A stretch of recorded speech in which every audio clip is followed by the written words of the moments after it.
Personal finance opinions YouTube channel में बाखबर investor कामयाब investor video series की हफ्तावार वीडियो में आपको खुशामदीद। आज की वीडियो 9 से लेकर 13 फरवरी 2026 के हफ्ते से मुताल्लिक है और इस पूरे वीक के दौरान पाकिस्तान स्टॉक मार्केट में KSE 100 इंडेक्स की क्या सूरत हाल रही, डॉलर के मुकाबले में रुपए की कदर का क्या रुझान रहा, पाकिस्तान के फॉरेक्स के रिजर्व की क्या सूरत हाल रही, उसको भी डिस्कस करेंगे।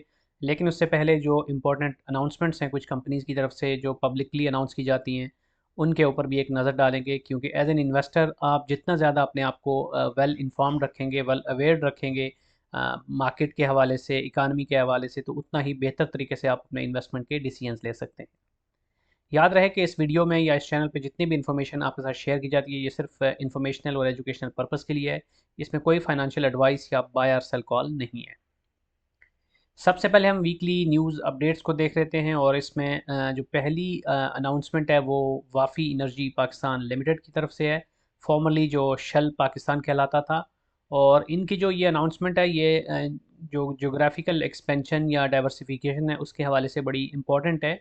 और इन्होंने ये अनाउंस किया है कि कंपनी के बोर्ड ने जो इनकी मीटिंग हुई थी 10 फरवरी को, उसमें एक अप्रूवल किया है जो कि obviously subject to the approval of State Bank है, regarding the establishment of a Dubai free zone company in Dubai multi commodity centre यानी DMCC में।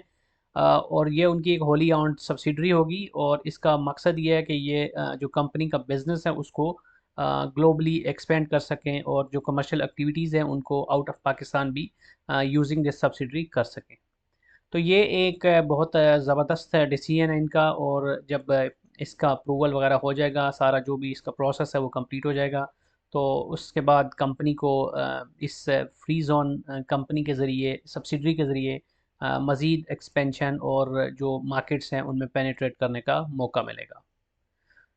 तो इसमें इन्होंने ये भी मेंशन किया है कि जिस जो ये जो होली ऑन सब्सिडरी होगी उसके अंदर ये अप टू $500,000 की इन्वेस्टमेंट का इरादा रखते हैं। अब जो दूसरी खबर है वो IT एंड टेलीकॉम यानी टेक्नोलॉजी सेक्टर की जो कंपनी है सिमेट्री ग्रुप लिमिटेड, इसके हवाले से है। ये कंपनी रिसेंट पास्ट में यानी कुछ साल पहले ही IPO के ज़रिए स्टॉक मार्केट में लिस्ट हुई थी। और अच्छी बात इस कंपनी की है कि छोटे लेवल पे पाकिस्तान के अंदर भी मुसलसल ये नए प्रोजेक्ट्स और नए जो वेंचर्स हैं उनके अंदर जा रही है।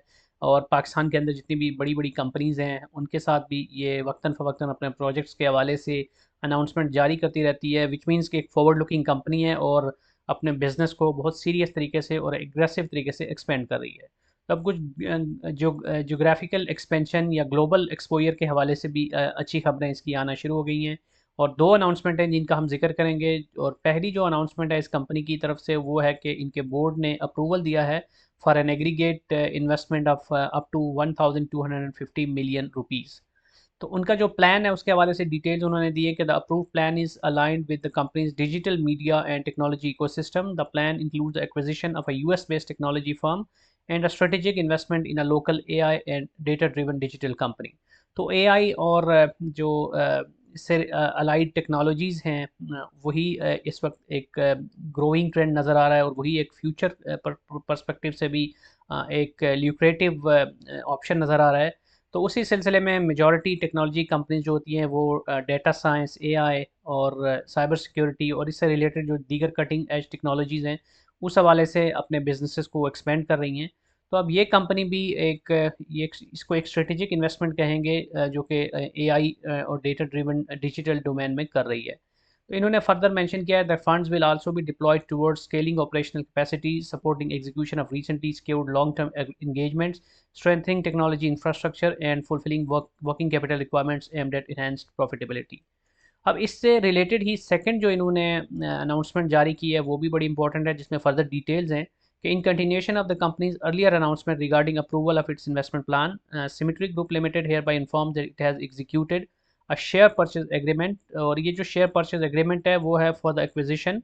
अब जैसे पिछली अनाउंसमेंट है इन्होंने मेंशन किया था US बेस्ड कंपनी, तो यहाँ पर उन्होंने कुछ डिटेल्स दी हैं। Acquisition of logo design guru .com जो कि US based digital branding and technology company है which is operating on AI powered design platforms. और साथ साथ ये digital asset marketplaces, hybrid design services model और दीगर फैक्ट सेक्टर्स में भी इंटरनेशनल कस्टमर्स को डील कर रही है। तो अब इसके हवाले से जो फर्दर डिटेल्स हैं कि logo design guru.com is expected to generate a revenue of approximately 0.7 million, जो कि पीकेआर टर्म में देखें तो 200 मिलियन बनता है during the current year and it's currently generating a healthy level of profitability. Post acquisition earnings are expected to improve further through cost optimization, operational efficiencies, and revenue growth initiative, with revenues projected to grow at a healthy year-on-year rate. तो ये एक मुस्बत खबर है इस company के हवाले से, और लेट्स होप के आने वाले दिनों में इसकी जो प्रॉफिटेबिलिटी है और जो इसका बिजनेस है वो based on these international acquisitions and international collaboration मज़ीद ग्रो करता है और मज़ीद इसकी जो प्रॉफिटेबिलिटी है वो इम्प्रूव होती है. अब जो अगली खबर है वो रफान मेज़ के हवाले से है. नेक्स्ट कैपिटल लिमिटेड जो कि इस पर्टिकुलर एक्विजिशन के हवाले से मैनेजर ऑफ द ऑफ़र है, तो उसने एक अनाउंसमेंट जारी किया है regarding public announcement of intention, जिसमें 75.1% स्टेक्स जो हैं या शेयर्स हैं और कंट्रोल जो है रफान मेज़ प्रोडक्ट्स कंपनी लिमिटेड का, उसकी एक्विजिशन जो हासिल करना चाह रही है ये निशात ग्रुप की कंपनी. ये एक बेसिकली एक कंसोर्शियम है जिसके अंदर मल्टीपल पार्टीज इन्वॉल्व हैं, including Nishat hotels and properties limited, DG Khan cement company limited, Nishat mills, Nishat power, Nishat Chunian power, Lal Pir power, पाक जन पावर और कुछ इंडिविजुअल्स. तो ये सब मिलकर 75.1% स्टेक्स का और कंट्रोल हासिल करना चाहते हैं रफान मेज़ का. याद रहे कि पहले भी ये ऑलरेडी एक इस हवाले से पब्लिक अनाउंसमेंट ऑफ इंटेंशन जारी हुई थी और उसको फिर एक्सटेंड भी किया गया था, लेकिन उसकी एक्सपायरी हो रही थी 10 फरवरी को. तो अब ये उन्होंने fresh public announcement of intention जारी की है, क्योंकि जो पहले प्रोसेस था वो ड्यू टाइम में कंप्लीट नहीं हुआ था. जो भी उसके रेगुलेटरी और लीगल और जो भी डॉक्यूमेंटेशन से रिलेटेड प्रीरेक्स होते हैं, जो भी अप्रूवल्स होते हैं, वो सारे के सारे कंप्लीट नहीं हो पाए थे. इसलिए इनको वो वाली जो इंटेंशन है वो विड्रॉ करना पड़ी थी और अब ये दोबारा से पब्लिक अनाउंसमेंट ऑफ इंटेंशन जो है वो जारी की गई है. So this is very good aspect of the upcoming trends in Pakistan, जहाँ पर बड़ी बड़ी कंपनीज मिलकर एक कंसोर्शियम लेड एक्विजिशंस की तरफ जा रही हैं. जैसे हमने पीआईए की रिसेंट पास्ट में जो उसकी बिडिंग हुई उसके अंदर भी देखा कि बड़ी बड़ी कंपनीज ने मिलकर कंसोर्शियम्स बनाकर उसके अंदर उस बिडिंग प्रोसेस में हिस्सा लिया. और अब उसी तरह का एक ट्रेंड हमें नज़र आ रहा है कि majority of this type of जो एक्विजिशंस हैं उनके अंदर कुछ बड़े नाम, बड़ी कंपनीज मिलकर एक साथ एक सिनर्जी क्रिएट करती हैं और फिर उसके ज़रिए इस तरह की एक्विजिशंस कर रही हैं. अब जो अगली खबर है वो पीएनएससी यानी पाकिस्तान नेशनल शिपिंग कॉरपोरेशन के हवाले से है, जो कि अपनी फ़्लीट को कंटिन्यूसली इम्प्रूव कर रही है, इंक्रीज़ कर रही है.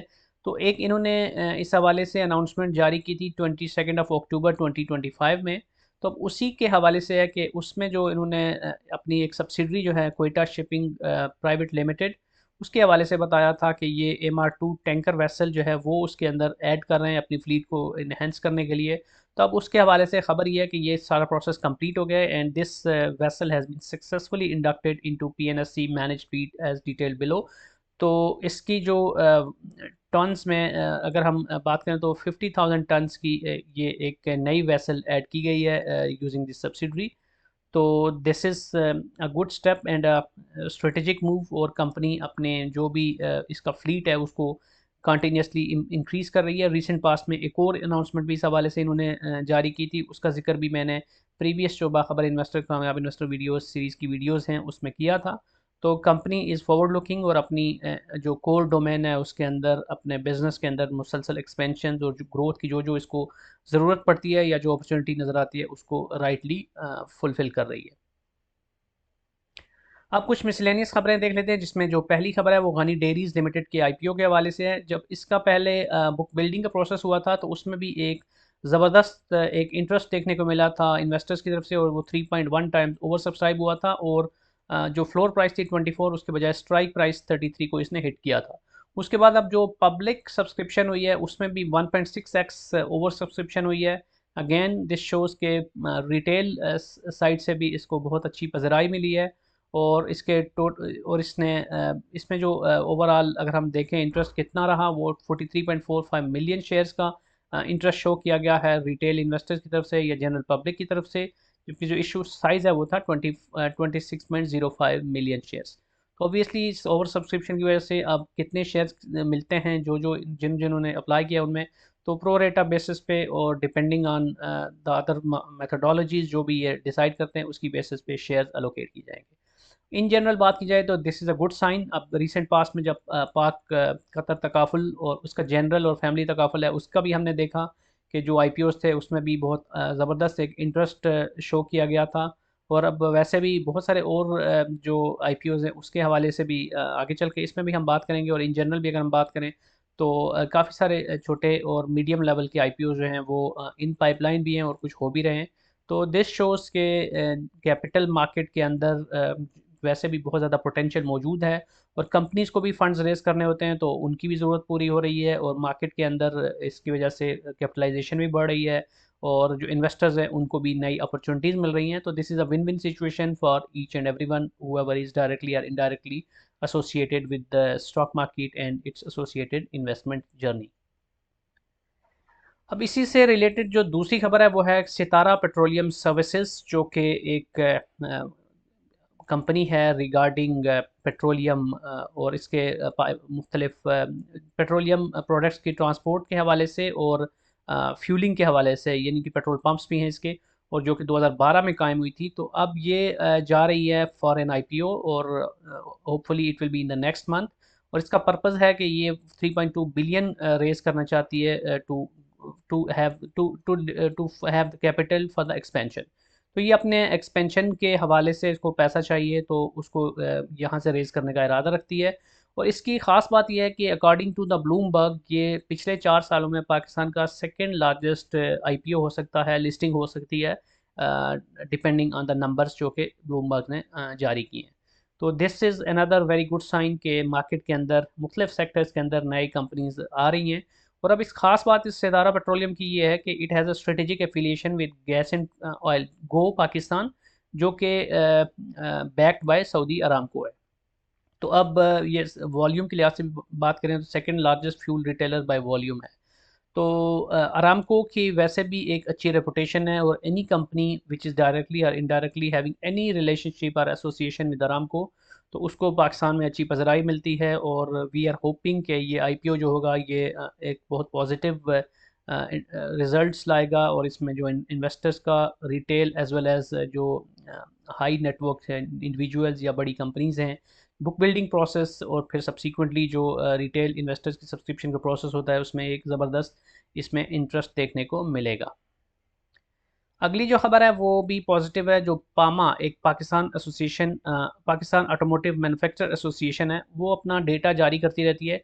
तो अब फाइनेंशियल ईयर 2025-2026 यानी जून से लेके जनवरी तक का जो डेटा, जुलाई से लेके जनवरी तक का जो डेटा इसने जारी किया है उसके मुताबिक सेल्स ऑफ ऑटोमोबाइल्स यानी कार्स की जो सेल है वो 43% ईयर ऑन ईयर बेसिस पे जंप कर गई है, जो कि बहुत ही ज़बरदस्त बात है। पिछले साल बात करें तो इन 7 महीनों में 77,686 यूनिट सेल हुए थे और इस साल 1,11,377 यूनिट सेल हुए हैं। तो ये शो करता है कि इंटरेस्ट रेट के नीचे आने के बाद और ऑटो फाइनेंसिंग के हवाले से बैंक्स और जो भी मालियाती इदारे हैं उनकी तरफ से लोगों को अट्रैक्ट करना और इंसेंटिवाइज करने के हवाले से जो स्टेप्स उठाए गए हैं, और साथ साथ पाकिस्तान में जो मुख्तलिफ हाइब्रिड और इलेक्ट्रिकल और दीगर जो नई गाड़ियाँ हैं एसयूवीज़ वगैरह उनकी लॉन्च हुई है, और इस हवाले से जो गहमा गहमी है उसका कितना ज़्यादा एक पॉजिटिव इम्पैक्ट हमें नज़र आ रहा है और मार्केट के अंदर जो ऑटोमोबाइल सेक्टर है वो कितना फल फूल रहा है। तो this is a very good sign और लेट्स होप कि ये जो मोमेंटम है ये बरकरार रहता है। इंटरेस्ट रेट जब तक नीचे रहता है या अगर ये मज़ीद नीचे आता है तो that can help fuel this momentum further. और दूसरी तरफ ये भी कि मुल्क के अंदर ओवरऑल इकोनॉमिक कंडीशन अगर बेहतर रहती है और जो इनोवेटिव टेक्नोलॉजीज़ हैं उस हवाले से गाड़ियाँ जो भी है नई वो मार्केट में आती रहती हैं एट रीज़नेबल प्राइस, तो मज़ीद चांसेस हैं कि आने वाले क्वार्टर्स में, आने वाले सालों में इसमें मज़ीद हम इजाफा देख सकते हैं। अब रिज़र्व्स की सूरत हाल की बात करें तो जो लेटेस्ट डेटा जारी किया है स्टेट बैंक ने 6 फरवरी का, उसके मुताबिक जो हमारे रिज़र्व्स हैं वो उस प्रीवियस वीक के मुकाबले में मज़ीद उसमें कुछ इजाफा हुआ है। 21.34 से बढ़ के 21.37 बिलियन पे गए cumulative reserve state bank plus commercial banks की। अब इम्पॉर्टेंट बात यह है कि यूएई ने जो रोल ओवर किया था $2 बिलियन का जो कर्ज़ हमारा वाजिबुल अदा था, तो उसको 1 मंथ के लिए, तो अब मज़ीद 2 महीने के लिए उसने रोल ओवर कर दिया है। तो लास्ट जब रोल ओवर्स होते थे तो नॉर्मली वो 1 ईयर का होता था, तो वो ज़्यादा एक बेहतर पोजीशन में हमारे रिजर्व को रख देता था। लेकिन इस वक्त नेगोशिएशन तो चल रहे हैं, लेकिन 1 महीना 2 महीने ये कोई इतना ज़्यादा सिग्निफिकेंट टाइम नहीं होता। तो अगर 2 महीने बाद मज़ीद बात नहीं बनती और हमें $2 बिलियन की एक बड़ी रकम देना पड़ती है तो definitely that will dent overall reserves. तो लेट्स सी इस हवाले से मामलात किधर जाते हैं, और बाकी जो बाईलैटरल मल्टीलैटरल जो हमारे जो भी इस हवाले से कोशिशें जारी हैं गवर्नमेंट की भी और जो भी इदारे हैं इस हवाले से, तो रिजर्व्स की सूरत हाल को मुस्तहकम रखना बहुत ज़रूरी होगा। और साथ साथ IMF की भी को वक्त भी दोबारा अब आएगा, तो IMF के साथ हम ऑलरेडी जुड़े हुए हैं, तो वो मामलात अगर तय हो जाते हैं और IMF से सब्सिक्वेंट जो ट्रांचेज़ हैं वो भी इजीली मिल जाती हैं, तो then there is a good chance कि हमारे रिज़र्व की जो सूरत हाल है वो मज़ीद मुस्तहकम हो सकती है। अब USD टू PKR अगर हम इंटरबैंक रेट देखें तो ये एक महीना तकरीबन 12 जनवरी से लेके 13 फरवरी का यानी 1 मंथ का डेटा आपके सामने है, तो आप देख सकते हैं कि डॉलर के मुकाबले में रुपए की जो कदर है उसमें मुसलसल छोटा छोटा सही लेकिन कुछ कुछ बेहतरी ज़रूर हमें नज़र आ रही है हर आने वाले दिन में। और 280 रुपये से ऊपर था 12 जनवरी को, और अब इस वक्त 279 रुपये 62 पैसे पे है डॉलर अगेंस्ट PKR। तो ये इंटरबैंक का रेट है। मार्केट के अंदर जो रेट है वो ऑब्वियसली थोड़ा सा इससे डिफरेंट होता है। और दूसरी बात यह है कि अब डॉलर को किस हद तक और कितने टाइम तक कंट्रोल में रखा जा सकता है ये भी बड़ा इंपॉर्टेंट है। और एक और इम्पॉर्टेंट बात यह है कि रुपए की कदर में डॉलर के मुकाबले में जो मुस्तहकम हमें एक ट्रेंड देखने को लग रहा है, उसमें एक फैक्टर ये भी है कि इन जनरल डॉलर इटसेल्फ काफ़ी वीक हुआ है against other currencies in the world in the recent past. तो अब आपको इस चीज़ को भी देखें कि जैसे पाउंड है, यूरो है, उनके हवाले से भी अगर आप देखें तो उसके मुकाबले में क्या सूरत हाल है रुपए की, वो बड़ा सिग्निफिकेंट है जानना कि क्या वाकई रुपए की कदर में इजाफे की वजह से ये सारा है, या जो हम करेंसी इसके कंपैरिजन में देख रहे हैं उसकी weakness is a major factor. अब जैसे UAE का दिरहम है या सऊदी रियाल है, उसको यहाँ पे हम कंपेयर नहीं कर सकते क्योंकि वो ऑलरेडी डॉलर पैक्ड है। लेकिन वो करेंसी जो डॉलर पैक्ड नहीं है और वो अगर इम्प्रूव हो रही हैं तो फिर हमें ये देखना होगा कि उस क्या वहाँ पर भी अगर रुपए की कदर बेहतर हो रही है तो then it is a good sign. बहरहाल इन जनरल बात की जाए, चूँकि हमारे जो majority import and export oriented businesses हैं वो डायरेक्टली रिलेट करते हैं डॉलर की प्राइस से, तो डॉलर के मुकाबले में रुपए की कदर जितनी मुस्तहकम रहेगी उतना ही ज़्यादा हमारे बिजनेसेस के लिए, हमारे export and import related businesses के लिए बेहतर होगा। अब हम आखिरी सेगमेंट में आज की इस वीडियो में अगर KSE 100 इंडेक्स की सूरत हाल देखें तो यहाँ पर आपको नज़र आ रहा है कि इंडेक्स में काफ़ी ज़्यादा नेगेटिविटी रही। 1,85,000 से ऊपर था इंडेक्स जब ये वीक स्टार्ट हुआ था, और जो क्लोजिंग हुई है वो जाके 1,79,600 पे हुई है। तो इसमें आप देख सकते हैं कि नेगेटिविटी गालिब रही है 9th 10th को, और फिर जो 11 तारीख है वहाँ पर कुछ थोड़ी सी पॉजिटिविटी ज़रूर हमें देखने को मिली, लेकिन फिर 12 तारीख और 13 को again we see negative candles. और इन जनरल बात की जाए तो मार्केट के अंदर सेलिंग प्रेशर रहा, पैनिक की सूरत हाल रही, और बड़ी बड़ी कंपनीज जिन्होंने रिजल्ट्स भी अनाउंस किए उनके अंदर भी हमने देखा कि काफ़ी ज़्यादा सेलिंग प्रेशर रहा। तो इन जनरल बात करें तो मार्केट के अंदर इसको आप करेक्शन भी कह सकते हैं। और अगर आप यहाँ पर ग्राफ देखें तो एक लंबे अरसे तक मार्केट मुसलसल ऊपर जा रही थी, तो एक यहाँ पर कुछ कंसोलिडेशन और कुछ माइनर करेक्शंस हमें देखने को मिल रही हैं, लेकिन still we will not say it's it as a reversal. और मार्केट के अंदर अभी भी बहुत ज़्यादा रूम मौजूद है। अभी भी प्राइस टू अर्निंग मल्टीपल्स की बात करें तो जो दीगर कंपेटिटिव मार्केट्स हैं उसके मुकाबले में हमारे यहाँ जो शेयर्स की प्राइसेस हैं वो रिलेटिवली सस्ती हैं। लेकिन ये केस टू केस वेरी करता है, not that's not true for all the companies in the KSE 100 index और in general in the PSX। बहुत सारी कंपनीज की प्राइसेस जो हैं इस वक्त काफ़ी ऊपर जा चुकी हैं, लेकिन इंडिविजुअली आपको कंपनीज को देखना होगा जो भी आपके पोर्टफोलियो में हैं या आप अपने पोर्टफोलियो में रखना चाहते हैं, और फिर केस टू केस आपने डिसाइड करना है कि कौन सी कंपनी की जो प्राइस है इस वक्त वो फेयर है, कौन सी प्राइसेस हैं जो कि कौन सी कंपनीज जो ओवर प्राइस्ड हैं, या कहाँ पर आपको अपॉर्चुनिटी मिल रही है। तो depending on the scenario, depending on your risk appetite and depending on your investment strategy, आप अपने डिसीजन लीजिएगा। और साथ साथ इंटरनेशनल जो मामलात हैं, जियो पॉलिटिकल सिचुएशन है, लोकल जो पॉलिटिकल सिचुएशन है, लॉ एंड ऑर्डर की सिचुएशन है, इन सारी चीज़ों पर भी नज़र रखिए and accordingly take your decisions. आज की वीडियो को यहीं पे कंक्लूड करते हैं। कोई भी क्वेश्चन या फीडबैक है तो आप कमेंट सेक्शन में लिख सकते हैं, और अगर आपको ये वीडियो पसंद आई है तो चैनल को सब्सक्राइब करना, वीडियो को लाइक करना और बेल आइकन को प्रेस करना मत भूलिएगा। Thank you very much.